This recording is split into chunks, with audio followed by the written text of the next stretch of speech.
Hello, everybody. Welcome to Omhet. I'm Juggy, and so this is Sudevi. She's joined us from Florida, and she's really good at astrology, and she has a lot of knowledge about all kinds of mystical things.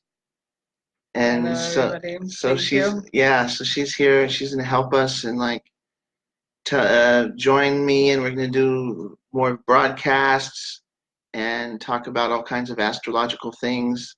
So now she's here so we can talk about all kinds of neat stuff and have conversations about all kinds of, I guess, metaphysical topics and spiritual topics and celestial topics and all kinds of fun stuff like that. She has a lot of skills in all kinds of things and is multi-talented in like so many different ways. Oh, thank So, no, it's true. you. Nice. So, yeah, what we were thinking about was talking about the eclipse today, and what's going down with that because there's an eclipse that's going to be happening in a couple of days. On Tuesday, there's an eclipse. It's going to start around 12 o'clock here, which is Central Time, and that's about 1 o'clock in Eastern Time Zone, and different places around the world. It's going to be a lunar eclipse, so we were in just in a eclipse season, I guess you could call it. It happens every once in a while. You get a period where there's an eclipse. It's a lunar eclipse. You get a solar eclipse, and then you get a lunar eclipse. It depends on the transits of Rahu and Ketu and the sun and all these kind of sun and the moon and Rahu and Ketu. And when they line up just right, then what happens is you get an eclipse. So I was thinking maybe we could talk a little bit about eclipses and the kind of energy that's involved with that, and from different perspectives, like the Panchangam and just regular astrology as well. And I was thinking, I'm a decent astrologer, but I'm more better at deciphering knowledge from Panchangam because the punch that makes a lot more sense to me. It's like a calendar system. I don't know, maybe it's the Sun Virgo or something, but just the way that it is, like it's a calendar, and it makes a lot more sense to me, and it's a lot easier for me to like explain or describe. Yeah. You're the Yeah, punchang guy. Here's the proof. yeah, yeah. Yeah, it's my book. So then the other thing is, then we can look at the astrology and kind of see how that's affecting everything as well. And that's some of the things. And then maybe we can talk a little bit about the kata, like the story behind why the eclipse is there, or at least to some degree, Rahu and Ketu and who Yeah, are that would be they? really great if you can tell us the story. Yeah, This is your thing. yeah, that's the other We thing that I do. want to hear the story behind it. Because it Yeah, has a lot to do with our personal experience and our community experience, global experience. It's all in there. yeah. Yeah. Okay, so at least as far as maybe should I start with the Yeah. punchline, and then you can talk maybe about the astrology part. Okay, so while you're starting, I'm gonna just do a watch party for Yeah, this. yeah, sure, So sure. Yeah. please. So as far as the punchung is concerned, because this is something, I remember a few years ago they had the great North American eclipse, and everyone was saying the world's coming to an end or something. It was like fear porn all over the internet, and nothing happened. Of course, because the thing is that if you want to know what's going on with these eclipses, at least if you ask me, a lot of information can be inculcated by the punchung about what's going to happen. Because what happened then, I had a different, I had a different, I had a different Facebook at that time. But at that time, I was saying we don't have to worry about that, last big huge eclipse that they had. And I said exactly what was going to happen was Rahu and Ketu was in Maga, right? So that could cause some, weather events And then what ended up happening was we had all these hurricanes and stuff happen. And that's what you're going to expect when you have this kind of situation. But everyone's saying, oh, the bombs are going to fall and stuff. There's a lot of sensationalism out there.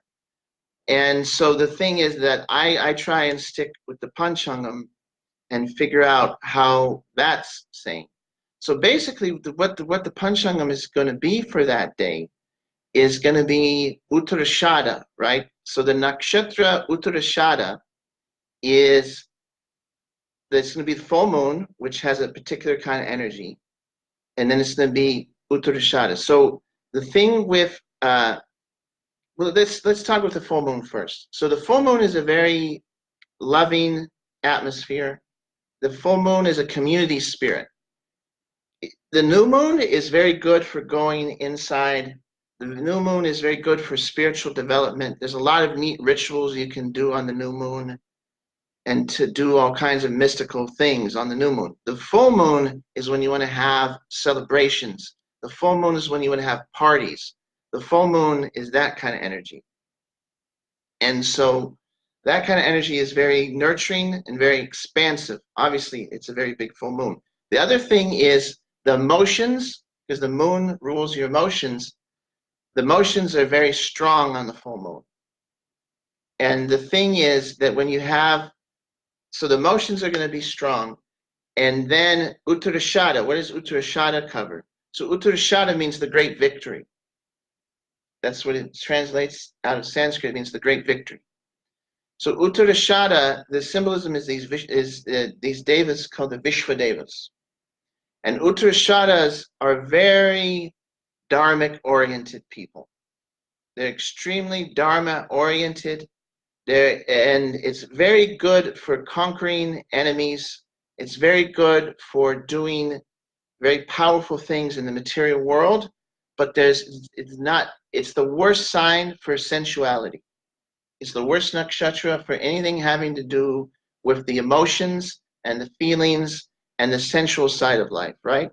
So when you have these two things, you have Uttarashada, which is all about listening to your head and not your heart, and let's conquer or do something big. And it's more about the mission or the goal as opposed to the individual, right? Not so much of the individual is thought about with Uttarashada. That's its nature. Let's do the big project, and we'll take care of the small stuff later on. This is especially this is being the Sagittarius side, which is this Kshatriya side, right? And the Kshatriyas mean to help people, but they're more important. They think more expansively about let's take care of the bigger issues, right? You have that, and then it's going to be Purnima. So that's all emotional and all about the group having fun. And then you have the nakshatra, which is contrary to that. It's like two things that don't like each other. And they don't necessarily not like each other per se, but the energy there is a little like butting heads. And that's really not such a good thing. The thing is it's Guru Purnima also, right? Yeah. So the gurus are like the teachers, the authorities, right? So the thing is that when you have these two things in opposition like that, then we look at where it's happening too. Then I'll get into some of the other aspects of the Pancham. It's going to be a Tuesday. So Tuesday is Mars Day. So there's another indication of conflict, right? So then what's going on is the yoga, which is the yoga is the sun and the moon, and they're constantly moving. The sun obviously moves a little slower around the earth, and then the moon moves a little quicker. So as it's moving around in the sky, the moon and the sun have different distances apart. So yoga means the bringing together of two things, right? So the thing is that when you have the different separations create different yogas. So it changes every month. So the yoga that's going to be is a very positive one. Again, there's a positive. But then the karana, which is another limb of the panchang, the karana is a further separation of the day. So the karana is going to be negative. So you have these two opposing forces going against each other, the yoga and the Karana, the Tithi and the Nakshatra. So these different things are like rubbing, and then over the overarching limb is Mars. So that's also indicates conflict. But now the thing is that it's Uttarashada, so I'm not thinking there's going to be a war. It just what I'm thinking, and so where is it going to happen? The dead center of the eclipse path. If you look, you can go to different websites and they show what's being uh, overarching where the eclipse is. It's going to be goes right through Russia and right through Iraq and Iran, which kind of is an intense kind of a thing going on in the world right now, right? And also Eastern Europe and on into partly uh, India. So that's where the most of the energy of this eclipse is going to spread. So when you have this kind of a thing, Uttarashada is very about rooting out corruption. So what I'm thinking, when you see these two things with this opposition, some kind of corruption is going to be exposed in some way, shape, or form or another, and some kind of thing is going to happen, which is going to result in some kind of a corrupting influence being exposed. Some kind of news story is going to come out that there's some kind of hidden thing or something that's hidden, and it's going to be involved with authority figures as well. Also, like fake guru. Yeah, fake guru, false guru, false teacher, false guru, because it's on Guru Purnima. So some kind of a false authority figure or teacher, even, it goes through Rome. So maybe the Pope will be exposed or something like that. I'm just saying it's possible. Like it goes through Rome as well. So there's a place where there's a teacher, right? Like a spiritual guru. So maybe something like that will be exposed. It could be a religious kind of a thing could be exposed. It could be also political. So some kind of a hidden thing that because this is what Uttarashada, they're trying to root out corruption. So when you have this conflict like that seems to be the most logical explanation. And it'll happen somewhere between Italy and India. And that span of territory, something's going to happen. A while ago, if you remember the Arab Spring, there was a huge eclipse right there where all that stuff happened in Tunisia and Libya and all that. There was a huge eclipse right before the Arab Spring. And then they had that whole thing. So it's not the exact same energy as that eclipse, but it's a little similar. So you might have that kind of thing also.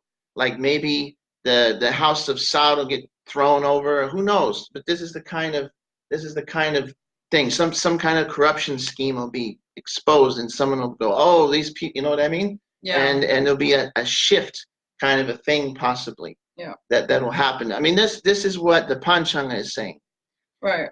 And then on a personal level, it's also like it's a good time for us to point out ourselves what is wrong and to be ready to. It's got to be point. Like the energy's right for that. So we may run into situations or people who are making us see where we're fake. Right. Something's gonna point in that direction. If we're ready for that, we can use that energy to our advantage to be able to remove it. I mean, or at least move towards being more real, more authentic, more. Because the point of all this is to remove these layers that are not real.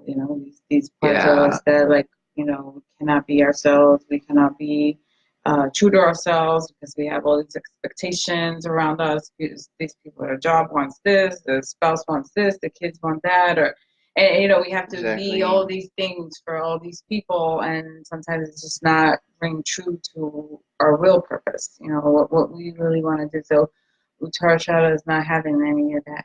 Uttarashada is like, give me all that. Right, and the real guru will show through. Right. That's the other thing. All right, that's the thing. That's the real guru, the real self. Right, exactly. The real teaching, the real thing is gonna show itself. So let's be ready for that. Yeah, that's the thing that's going on. That's that. Yeah, on the making it to the personal field, exactly. It's there's a tarot card, the Judgment card, Mm-hmm. which is to some degree related to this kind of a Right. thing, right? Right. It's like the dead rising, you know. Yeah. It's casting off the falsity and letting the truth like come to life. Yeah. And so there's a lot of people that, you know, sincerity is going to be what if anything intense happens, because you might be people might be put into very intense situations, and the only thing that's really going to be able to save you is sincerity. We might have to realize that as a people Right. too, you know. There's a lot of people that have different ideas about things and they fight very intensely about that. Yeah. But that's really kind of it. Learning how to be sincere Yeah. is very is It's, a yeah. sorry. Oh, go. I Yeah. didn't want to. Anyway, so learning to be sincere is going to be a very important thing, and also coming back to the false guru or the spiritual side, a lot of people that have false spiritual identities are going to be having to say admit that you know those little lies and the hidden things are going to be exposed Right. for what they are. And so learning to be a sincere um, person, you know, if you have any kind of religious path, then learning to face or understand that with sincerity as well. Because you know the thing is, if you love somebody and you're not sincere, there's no real love actually happening. Yeah, it's true. It's good to remember that because, right, you know, the Torah Shabbos was like righteous. It's the ultimate expression of the sun as far as nakshatras go. So there's definitely like a righteous side. So there's still gonna be like the should thing going on. You know, like for some Mm-hmm. people, we might take it like that. You know, like should. Okay, like let's put the shoulds down. You know, and really go inside and realize that the ultimate should is to be sincere, genuine. That's really the should. That's really the, you know, when it really comes Exactly. down to it, because we're gonna have to come back to that anyway. So to put up a front and, you know, try to be super perfect or super paka or whatever you want to call it, you know, but it's gonna have to come back to who we really are at some point. So this is a good time for that. Eclipses are good for that. You know, this is our you know, twice a year season where we get to dig in ourselves. You know, that's the essence of it. It's all good. You know, it's all getting us where we need to go. You know, getting us to the next thing, Yeah, exactly. next level, next standard, next, you know, whatever it is, Mhm. the next level. Yeah, learning how to be sincere with your dealings, and it puts either because the thing is, it puts us in a bit of a weak, you know, we feel that a lot of people, especially there's a certain, you know, I don't want to point to the air signs, but okay, you know, it's, a lot of them are scared. You know, I don't want to make generalizations, but you know, a lot of the air signs, they're gonna have the most internal pain from this kind of thing because the thing is that you know they're scared that they're not good enough. There's a lot of people in that case. You Right. know, there's a lot. You know, there's a lot of mixture of the different signs, and the thing is that you know a lot of people are just coming to terms with the fact that you know you're good enough as you are, and sincerity is more important than putting on a false show. Right. And that's basically a lot of people are going to be going. You know, there's a lot of you know relationships, let's say, that aren't based on reality that are going to go through some really solid tests at this time. Yeah. And a lot of people that have been living false realities are going to be having to question that reality um, to see what it is that's true in their life. It's also important to keep in mind, like So the fire signs are going to get there's a little bit of heat. also, yeah.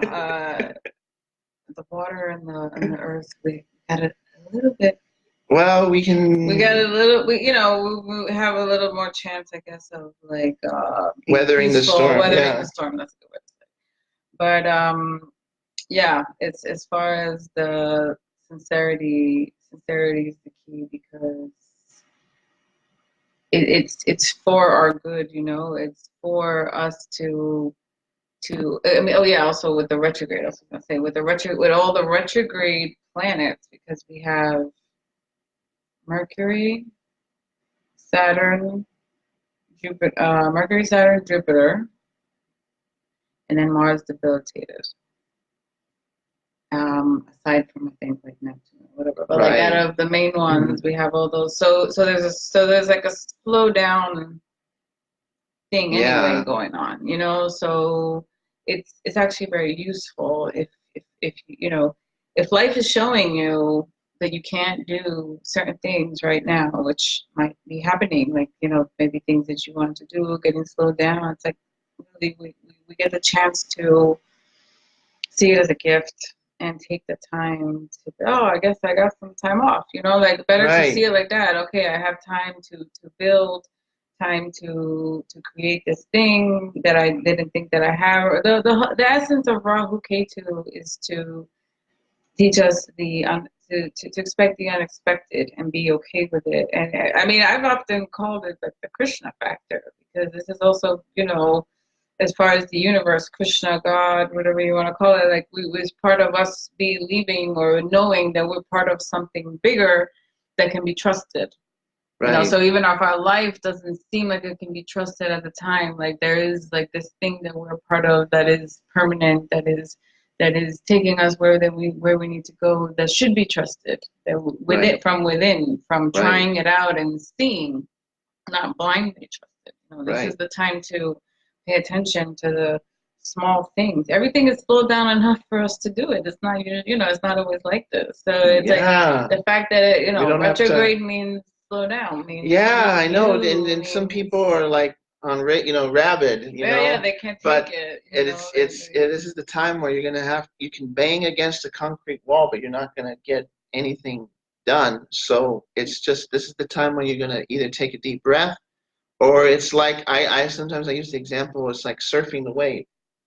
And it's like you're on the beach and there's all these waves coming on the beach, right, and either you can try and swim against all these waves and they're just pushing you back on the shore, right, or you can get on the surf and see where they're going to go. right, It might not you maybe you want to go over there, but it might take you to another beach, but maybe that's where you're supposed to go. right, And learning to accept it's about being an observer instead of learning to be an observer. Like take a little bit of like you don't have to be unconscious, but just learning to like maybe step back a little bit and see what's going on here yeah, and be more of an observer instead of trying to be such an active participant.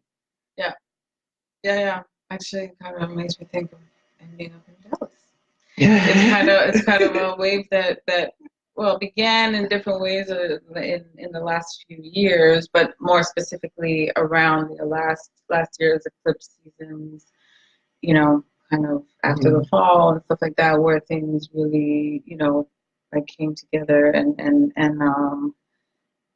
led to this. But at the time, I had no idea, like zero. Like, well, I didn't know. Like, he kind of knew, but we didn't know how long it was going to take. Anyway, so just this is what it is.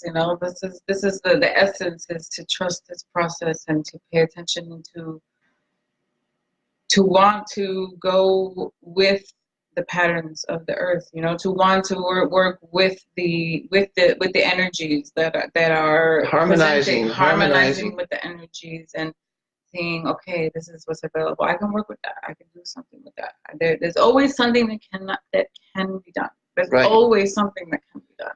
That's the power of alchemy. You see, you take whatever comes to you, you see what can I take from that. It's they turn the base metal into gold, right? So the thing is that if you're getting fire in your life, turn it into rocket fuel and go into space. You know what I mean?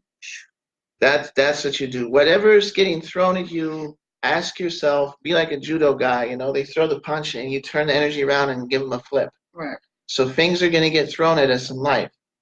So the thing is, you see what's the nature of the energy and put it where it belongs. You know what I mean? Right. And just like divert it or utilize it in your own way. And it takes that's when the breathing is, take a deep breath, see what's coming at me. What can I do with this? if I'm feeling agitated, then let me go and do something like run or something and get that out of me. Right. You know what I mean? Yeah. Or, it's about learning how to see what you got going and how you want to use it, or use it as inspiration to get some very big thing done. Yeah. It's like if somebody tells me you can't do it, then I'm like, well, I'm going to show you. It's basically that's how that kind of energy. Yeah, it is a really good time to because of all this like available energy to dig in, starting from today that we're still in Mula, leading up to this eclipse, to dig in and tap into a personal relationship with the divine, even if all you have to bring him, her, them is your complaints and your problems, and say, hey, you gotta help me, or however, Right, whatever your right. words are. My way is that, like, is help me now. And then the point is to get into a conversation, to get into where you're asking and you're being answered from within, and life is showing you, and this is available to every single person. This is always available to you. We just don't believe it. We're scared. This is what it is, but really, this is the ultimate thing. This is the thing. This is the thing that's going to help us to cross over, because these are all living entities that are around us, available, to work with us. This is the point. What we're looking at in astrology is how are all these entities who are represented by all these energies working, like you said, within us. There's all there's the within message, and then there's the External. external. So it's like getting that lined up, lining ourselves up with what's there, because we have the capacity to do it. We're part of it. It's part of us. Like, we're Exactly. all, yeah. Yeah, we're magical.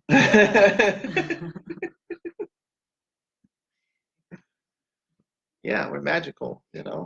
We're magical, and it's also very practical. Yeah, no, like no, no. like we're magically practical. Yeah, yeah, no, magical, practically right? magical. Practical magic, it's called, right? Right. So yeah, no, that's the thing. We're part of this great big thing, and it's going on around us. And learning to harmonize with that allows you to be part of the big wheel, or the big cycle, or the big thing of what's going on. And fighting against it's just it's you're getting nowhere. You're just spinning your Yeah. wheels. And it's for our own fulfillment. It's not for anybody else. It's not to make anybody else happy. All of them are just going to be fine without us. Like, to a certain degree. Obviously, they care. The entities that care, but they're fulfilling their duties. Are we fulfilling our duties? Exactly. Are we doing what we supposed? Are we doing our part? Exactly. Because when you're doing your part, that's when you can tell Krishna or the universe or whoever you want, God, or whoever, like, I'm doing my part. So what's your part? Are you doing your part? Like, help me. Like, I'm gonna do my part, but you have to do your part, and you gotta have that kind of conversation. You know what I mean? Well, that's my version And of let it. me But know. Let me know my part too. yeah, let me know. So I'm not doing my part. So, okay. So then tell me what it is. I need to know. I need clarity in that, and watch how it pops up. How somehow the message comes to you. Yeah. And I mean, this is the most fabulous opportunity for this personal interaction with the divine right now. Like, it's really perfect. It's so brewing too. It's not like just like this is like been the conversation around us the last few days. It's been this kind of topic, I and think just it's in a lot of people's minds, right, honestly. yeah. A lot of people, a lot of people have been coming to me and saying that they feel, especially because of the retrogrades, they're feeling like it's like they're hitting their fist against the wall. Right. And it's about that learning how to deal with that energy, and exactly what we were talking about just now. Yeah. There's a lot of that going on. Yeah. I mean, that would be like the most wonderful thing, and that is the most wonderful thing, is to make that connection, because I mean, just so many reasons, like the connection of feeling like spirituality is real, and feeling like we're a part of it, and seeing where we are in that scheme, and like having that as a backup to our lives every day. I mean, Yeah, well, because Better than it's an that. end. Because the thing is that it's my experience is that it's an independent reality. And the thing is that a lot of times we, I know I was in that spot, and I know a lot of people in that spot, and we externalize our internal negativity in thinking that reality is like us, Yeah, or like, oh, it's mad at me. You know what I yeah, mean? That reality is not such. If you turn divinity into some base creature, which is worse than your worst impulses, that is a right, divinity. right, Okay, right, that you're mixing things right, up right, right, in right, the right. wrong way. Yeah, You yeah, know what I mean? right. Thinking that entity wants to punish you, or there's some scary monster that what you know what Yeah, I yeah, mean? yeah. And so many people turn so many different deities into that. And there's absolutely no reason people should be thinking Krishna's like that in any way, Yeah, yeah, shape, or yeah. Not form, at all. or any deity really. You know what I Yeah, mean? And they're not like that. And to turn them into that is turning something beautiful into something weird, and learning to understand that maybe I have some fears, I have some negative, and I externalize that, and I try and turn that into that thing, when really what all it is that I'm just struggling so hard in the wrong direction, and it's just not allowing me to go there. right, You know what I right, mean? right, right. And learning to like, okay, maybe I'm just gonna let him drive the car Yeah, and see where I go. yeah, yeah, yeah. And all of this is to get to a place of personal peace and happiness. Like that's the point of the whole. The Yeah. whole thing is for that. It's not for any external qualification or recognition or anything like that. But those are the things that will come when we become, like, those things will come automatically, but this is not the goal. The goal is that inner peace that you see peace. There are people who have this. It's not impossible. Like there are people who are peaceful within themselves, who are achieving their goals, who feel in alignment, who feel like they're on purpose. This is Yes. this is possible, and it's very much open to us and asking for us to make that jump. If you Participate. think Yeah. about evolution, or you think of, like, if you believe in, like, as far as like an evolution, that like a personal evolution, or like a, what do they say, ascension, what are all these terms, there's all these terms for Yeah. Yeah. the in the spiritual Yeah. new age or astrological realms that refer to this thing that it seems to be very intensely going on right now. Like we're like really about to reach something, like, so what is that really about? Is that getting in touch with our inner self, getting in touch with what do we really want? How does that really, on a deeper level, on the soul level, or on the deepest level of ourselves, what is that we really want? And we can live that out, believe it or not, in our everyday life. Like, people do these like separations, or they feel like, this is my spiritual life, this is my material life. This has to, no more. This is not it. This is one thing. This is everything. Is everything. Like they say. Yeah. This is all part of the same thing. It's all part, as below, as above, so below. What we're doing in our material lives and our, everyday thing is part of our spiritual journey. It is not separate. So it's really the time to bring that together, and to say, like, feel more whole, and feel, think about Mahabharata. Think Right. about all the characters of Mahabharata. We don't have to be perfect to participate in Krishna's Leela. If this is the Leela that we, like, or Yeah. whatever Leela you want to participate in, it's not Yeah. about perfection. Perfection is sincerity. The Exactly. only That was the only perfection thing. is That was the only sincerity. thing. All the characters. I mean, you were talking about the Pandavas, right? I mean, Yudhishthira was the only. Okay, so there's this one section. So Krishna's about to go talk to make peace, and so everybody's says their little bit. And Sahadev comes out. Sahadev is a real fireball, by the way. He Mm-hmm. represented intelligence, Okay. and so everybody's saying different things. And Sahadev says this. And he says, everybody here has been talking about Dharma and how we should adhere to Dharma. He says, we need our kingdom back. And the Kurus stole it from us. And if Dharma means that we can't get it back, then throw it in then to hell with it. And this is we have to do what we need to do to get our thing. Right. And so this is the thing. This is these are the kind of people, and they were expressing sincere emotions. So you're saying Sahadev said that if we couldn't get it back, then destroy it. No, then to hell with Dharma. Oh, to hell with Dharma, not to hell with the kingdom. Yeah, okay, yeah. So to hell with Dharma. So yeah, so like there's a like point where trying to everything adhere. has to be thrown out. Like Yeah, yeah, you can Dharma. you can adhere to something, but if these people are cheaters and they're rascals and they stole this from them, right? And these these evil Kurus, they stole the kingdom from the Pandavas. Yeah. And if it was and they're trying to get it back in the most ethical way possible, but if you're dealing with unethical people, then sometimes you have to do what you have to do. And this is the problem with some of the fire signs, is they just don't understand that. Yeah. And they have Dharma.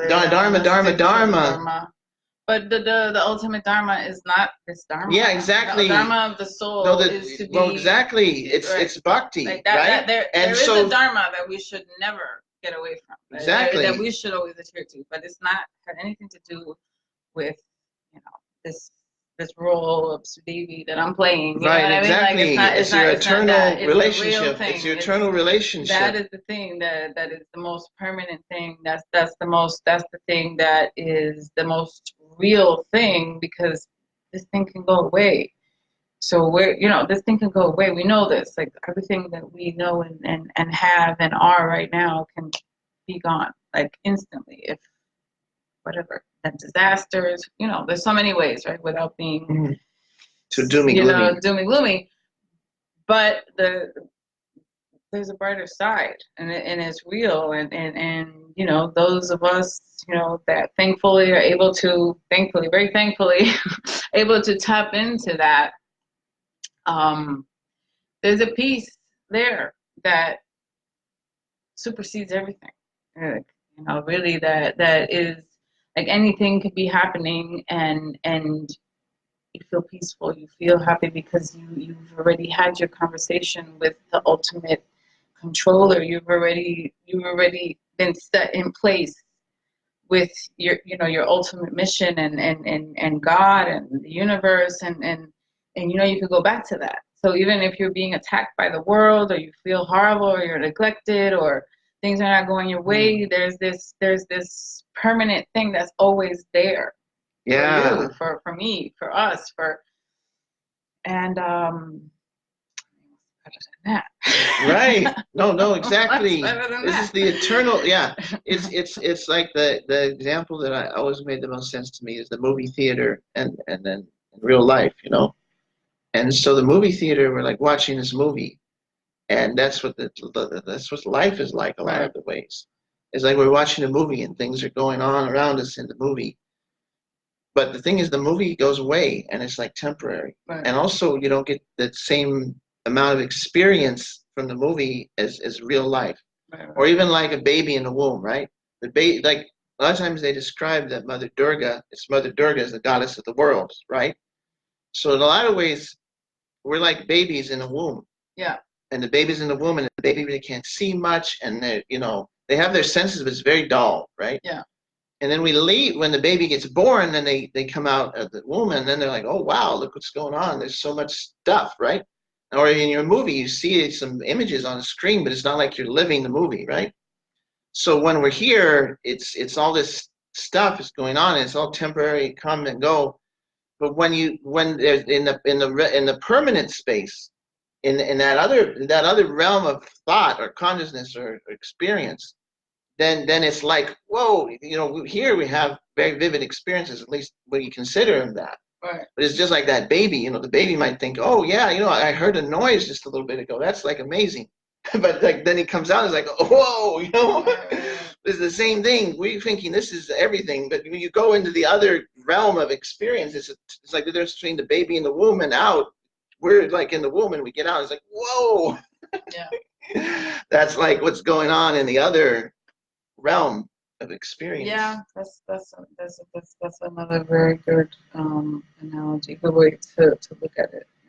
Yeah, but I know what you're saying about the permanent thing. I just kind of, No, that was good. I mean, it's just that you know how it is. People, that's the advantage of just doing this because some people understand those words more, or maybe they understand my words more, and we yeah, can, yeah, there's so many ways to look at it. And yeah, then we can just, we're building on that. So yeah. No, exactly. thank Yeah. So what should we do? Should I tell the story of the eclipse, or do you think we've been on for 40 minutes? you. Okay, so maybe we should do a separate one. Oh, just with the story of the Yeah, eclipse? yeah, yeah, Okay, I think we covered a lot of the stuff though, right? yeah, yeah. I think we got the general message across. Yeah. Yeah, I So hope. wait, but now, sorry, go Oh, ahead. no, no. When we tell the story, which Mhm. we'll do a separate one for that, Yeah, just to, not make it, 'cause it's 40 minutes yeah, now. Of course, you're gonna see that this it's the messages are there in everyday life. We'll right. see. So it's really good for people to understand Rahu Ketu. So if you don't want to like even get into astrology too much, if you understand Rahu Ketu, and it's really it's kind of like the essence of our path. It's like the Yeah, I so call them the karmic planets. yes, Like, it's really showing us where we're coming from, where we're going, the illusory factors of this world, stuff like that. Anyway, so right.